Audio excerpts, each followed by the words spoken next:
11월 17일 월요일. 집 안에 다이아몬드. 페르시아에 전해 내려오는 이야기입니다. 알리하베프라는 농부는 큰 농장과 과수원을 경영하며 부유하게 살았습니다. 그러나 어느 날 한 술객이 찾아와 다이아몬드를 가지면 더 큰 부와 행복을 얻을 수 있다고 말했습니다.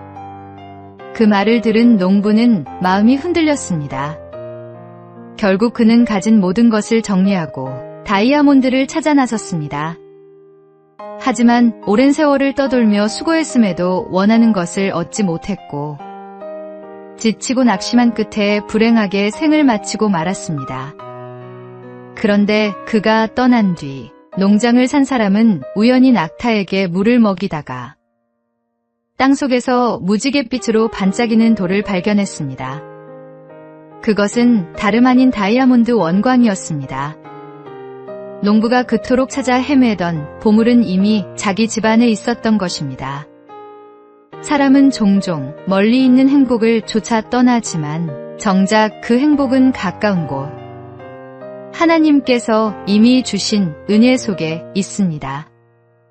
우리 가정, 건강, 믿음, 그리고 일상 속에 숨어있는 감사의 제목이야말로 진짜 보물입니다. 먼 곳을 바라보며 아쉬워하기보다 오늘 내 앞에 주신 은혜에 만족할 때 삶은 가장 풍요로워집니다. 오늘의 말씀. 어떠한 형편에든지 나는 자족하기를 배웠노니. 오늘의 만나. 지금 누리고 있는 은혜를 소중히 여기십시오. 참된 만족과 행복은 이미 하나님께서 주신 것 안에 있습니다.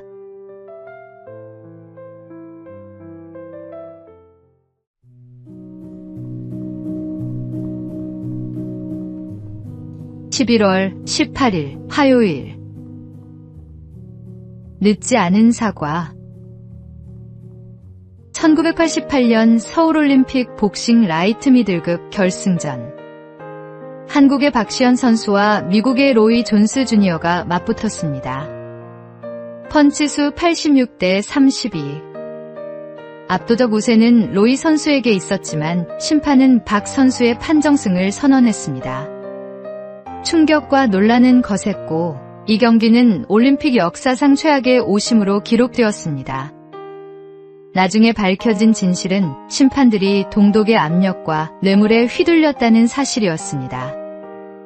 억울한 승리의 주인공이 된 박 선수는 국내외의 비난 속에서 은퇴했고 대인 기피증으로 오랜 시간을 고통 속에 보냈습니다.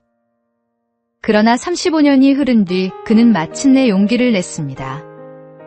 직접 로이 선수를 찾아가 금메달을 건네며 이 메달은 당신의 것입니다라고 고백한 것입니다. 두 선수는 뜨겁게 포옹했고 박 선수는 비로소 마음의 짐을 내려놓을 수 있었습니다. 진실을 바로 세우는 용기는 결코 늦지 않습니다. 용서와 화해는 하나님께서 주시는 가장 큰 선물입니다. 오늘의 말씀. 용서하라. 그리하여야 하늘에 계신 너희 아버지께서도 너희 허물을 사하여 주시리라 하시니라. 오늘의 만나. 마음속 오래된 짐이 있습니까? 늦었다 생각될 때라도 용기 내어 사과하고 화해하십시오.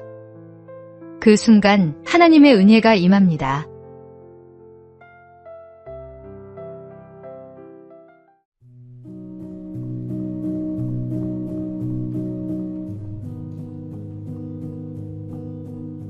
(11월 19일) 수요일.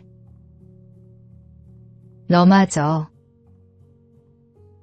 일본 마쓰시타 전기 창립자 마쓰시타 고노스케가 전구 소켓 특허를 냈을 때 주문이 밀려 종업원들은 밤새워 일해야 했습니다. 그는 납품 물량을 끝내야 하니 조금만 더 힘내달라고 부탁했습니다. 그러나 그가 자리를 비우자 기계 소리는 하나둘 멎었고 종업원들은 밖으로 나갔습니다. 마지막까지 남아있던 한 직원마저 나가려 할 때 마스시타가 숨을 헐떡이며 돌아왔습니다. 그는 간절히 말했습니다.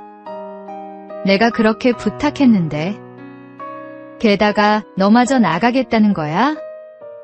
그 순간 직원은 너마저라는 말에 눈물이 핑 돌았습니다.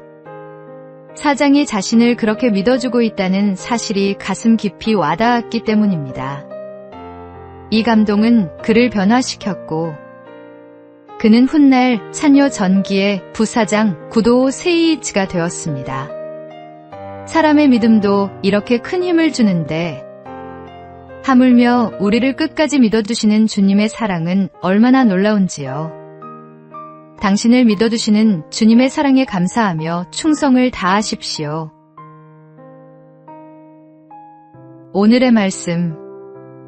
나를 능하게 하신 그리스도 예수 우리 주께 내가 감사함은 나를 충성되이 여겨 내게 직분을 맡기심이니. 오늘의 만나. 주님이 당신을 믿고 맡기신 자리를 소중히 여기십시오. 감사로 충성을 다할 때 하나님께서 귀히 쓰십니다.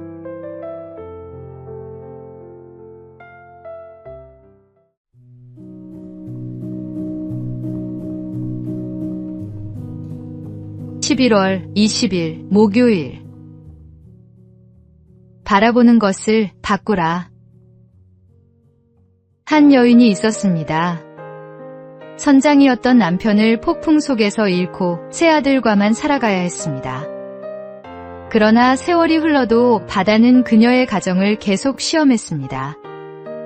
큰아들은 아버지를 따라 선원이 되었지만 끝내 바다에서 목숨을 잃었고 둘째 아들도 같은 길을 걸으며 세상을 떠났습니다.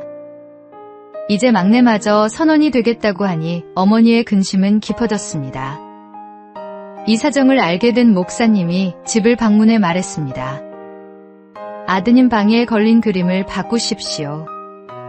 그곳에는 늠름한 선장의 모습과 푸른 바다가 담긴 액자가 걸려 있었습니다.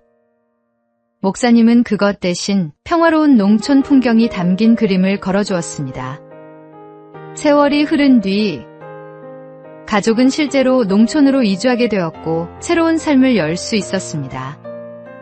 바라보는 것이 바뀌어야 새로운 것에 도전할 수 있습니다. 인생의 방향이 달라질 수 있습니다. 하나님을 바라보십시오. 하나님은 그분을 바라보는 자를 닮은 자로 변화시켜 주십니다. 오늘의 말씀. 내가 산을 향하여 눈을 들리라. 나의 도움이 어디서 올까?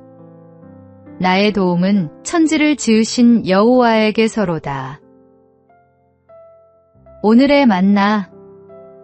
우리가 무엇을 바라보며 사느냐가 우리 인생의 방향을 결정합니다. 오늘 주님을 바라봅시다.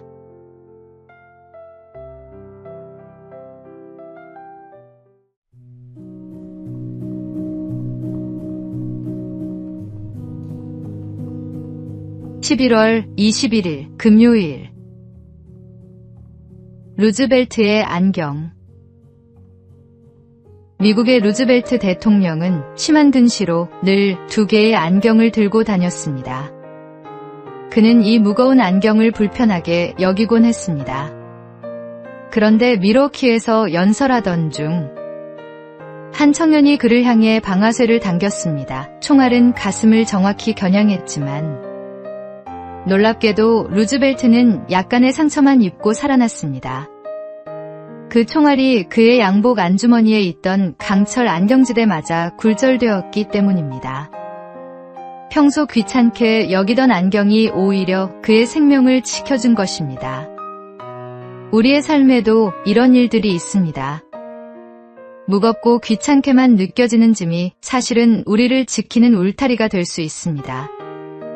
하나님은 때로 우리가 불편하다 여기는 것을 통해 뜻밖의 은혜를 주십니다. 불필요하게 보이는 약점이 나를 겸손하게 하고 사소해 보이는 것이 위기의 순간 가장 큰 힘이 될 때가 있습니다. 그러므로 작은 불편에도 감사하며 살아가는 사람이 결국 하나님의 보호와 은혜를 경험하게 됩니다. 오늘의 말씀. 내 은혜가 내게 족하도다. 이는 내 능력이 약한 데서 온전하여짐이라. 오늘의 만나. 지금은 무겁게 느껴지는 것도 훗날 감사의 이유가 될 수 있음을 기억합시다.